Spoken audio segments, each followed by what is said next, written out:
आपने इस दुनिया में बहुत लोगों को, खासकर आजकल जो बड़ा बड़ी बड़ी वर्कशॉप करते हैं कि हम दुनिया को मोटिवेट करेंगे, बहुत जोश भरेंगे, सबको एक ही बात कहते हुए सुना, पॉजिटिव विचार, पॉजिटिव थिंकिंग, सकारात्मक विचार। सारी दुनिया ये ढिंडोरा पीटती है, पॉजिटिव विचार। अरे जी, सबको पता है पॉजिटिव विचार, पर लाएं कहां से? जब बैठते ही बुद्धि नेगेटिव ही सोचती है, हर समय उल्टा ही सोचती है। हम ले जा रहे हैं बुद्धि को, यहां चलेगी वहां। इस बुद्धि ने ठान रखी है कि जो ये बोलेगा उसी का उल्टा करना। जैसे कभी कभी किसी घर की पत्नी नहीं होती, जो पति कहेगा उसका उल्टा जरूर करेंगे। पति ने कहा कि पानी ज्यादा पीना चाहिए, शरीर के लिए बढ़िया होता है, तो बोली नहीं नहीं, पानी ज्यादा नहीं पीना चाहिए, ठंड पड़ रही है। पति कह देगा पानी पीना चाहिए, तो उसका उल्टा करेंगी, नहीं पीना चाहिए तो उसका उल्टा करेंगी। बहुत पहले मैं कई कथाओं में सुनाती थी, ऐसे ही विनोद में। एक मैया थी, वो हर काम का उल्टा करती थी, तो पति बड़ा परेशान हो गया। एक ऐसे ही सत्संग में कहीं गया, उसका मित्र उसे ले गया कि चल बाबा जी से तुझे उपाय करवा के आते हैं। तो बाबा जी से उपाय पूछा कि बाबा जी ये बड़ा परेशान है, इसकी पत्नी हमेशा उल्टा करती। तो बाबा जी बोले एक काम कर, तुझे ये तो पता तेरी पत्नी उल्टा करती, तो तू जो काम तुझे करवाना हुआ करे, तू पहले से उसका उल्टा बोला कर, तो सीधा ही अपने आप कर देगी।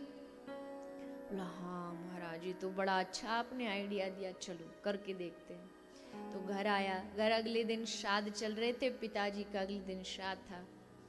तो पिछली बार जब श्राद्ध में इसने कहा था कि अजी जरा पिताजी का श्राद्ध, कुछ भोजन पानी, तो बोली काय को भोजन पानी, अब गए पिताजी, अब उनके जाने के बाद थोड़ी उनके लिए भी भोजन निकालते रहो, ये करते रहो। अब की बार पति ने उल्टा कहा, ला तू सही कहती थी, काय का ये सब झगड़ा पालना, पिताजी थे तब तक सेवा की, अब जाने के बाद भी भोजन पानी। तो बोलती है भगवान तुम्हारे जैसा बेटा किसी को ना दे। बताओ, पिताजी का श्राद्ध नहीं करोगे, हद हो गई, जरूर करेंगे श्राद्ध। पति खुश हो गया कि हाँ काम तो बन रहा है। तो यही समझदारी से काम उसने लेना शुरू किया। बोला हाँ देखो कर रही हो तो ठीक है, पर ज्यादा भोजन वोजन मत बनाना, बस एक रोटी सब्जी दाल, ज्यादा चक्कर में नहीं। बोली 56 भोग बनाऊंगी। चलो 56 भोग बना लेना, पर पंडित जी एक ही। बोले 51 बामन जमाऊंगी। पति बड़ा खुश हो रहा था मन ही मन की, ये सब काम बढ़िया बढ़िया करती जा रही है, सावधानी से चल रहा था। पर लास्ट में थोड़ी सी गड़बड़ हो गई। उसने कहा ये जो श्राद्ध का जो थोड़ा सामान है ना, इसको जाके किसी पवित्र नदी में बहा दे। तो बोली नदी में काय को, मैं तो नाले में बहाऊंगी। तो जाके उसको नाले में डाला। पति ने फिर दोबारा बात को संभाला कि देख भाग्यवान, तू डाल तो आई है, और अब इसको उठा के गंगा जी में मत डाल के आना। बोले मैं तो गंगा जी जाऊंगी। ले चल पड़ी गंगा जी। पति ने सोचा उल्टी खोपड़ी की, वहां किसी से लड़ भिड़ जाएगी, तो इसके संगी जाना ठीक है। तो संग संग पीछे पीछे गया, गंगा जी पहुंची। बोली गंगा जी भीतर नहाने, उसको समर्पित करने के लिए घुसने लगी। पति बोला ज्यादा भीतर मत जाइयो। अच्छा तुम बताओगे मुझको। और भीतर ही भीतर घुसती गई। इतनी भीतर गई, वहां गहराई ज्यादा थी, बहाव ज्यादा था, उसमें बहने लगी। और जैसे बह रही थी, गंगा मैया की कृपा हुई, एक गैया की पूंछ हाथ में आ गई। पति बोला चलो चलो कम से कम बच जाएगी। तो उसने कड़े के कहा कस के पकड़ लेना, छोड़ मत देना। बोले इसी को छोड़ूंगी। छोड़ी पूंछ और खुद ही विसर्जित हो गई गंगा मैया में।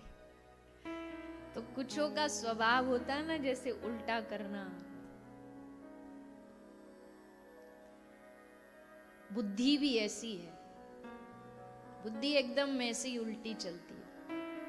इसे कहो भजन करते समय एकदम एकाग्र रहना है, तो भजन करते समय इसको गर्मा गर्म जलेबी याद आ जाएंगी, इसको कहीं घूमना याद आ जाएगा।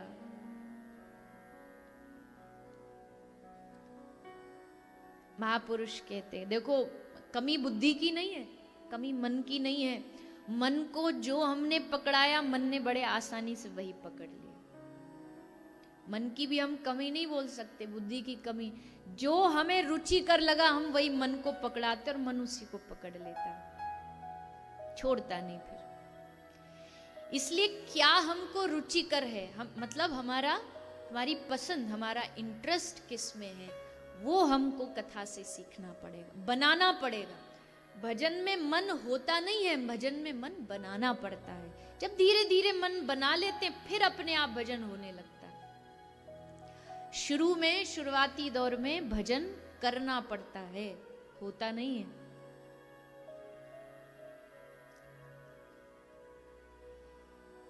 तो यहां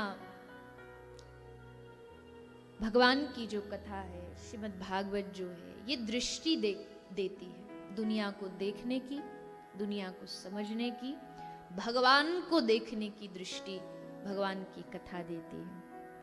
किसी चीज को प्रकट करना, फिर उसका पालन करना और फिर उसका संहार करना, ये तीनों कार्य करने वाले कौन हैं? भगवान। कौन से भगवान? राम, कृष्ण, शिव, ब्रह्मा। किसके बारे में व्यास जी कह रहे हैं? बोले सत्यम परम धीमहि। सत्य स्वरूप भगवान, जो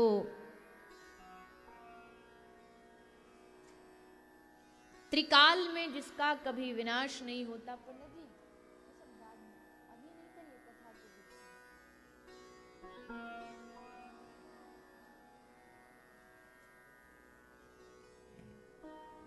जो भगवान सत्य स्वरूप है उनको प्रणाम करते हुए श्रीमद् भागवत आरंभ होती है।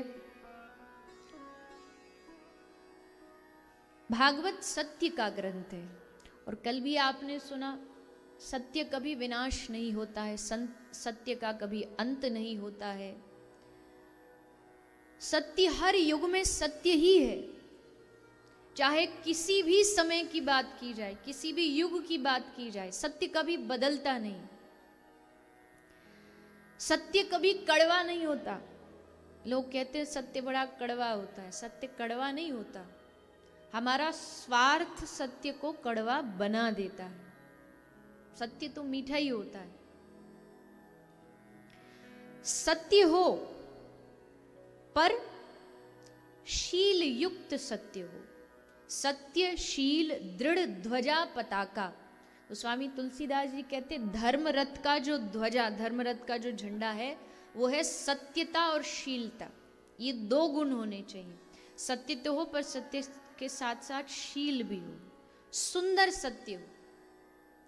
कई बार सत्य को सीधा कह देने में भी वो शीलता खो देता है। जैसे कोई आदमी एक आंख से अंधा हो, अब है तो अंधा, ये बात तो सत्य है, लेकिन अब अगर आप उसे जा करके कहेंगे ए अंधे इधर आ, तो ये सत्य तो कुरूप हो गया। सत्य की जो सुंदरता वो नष्ट हो गई।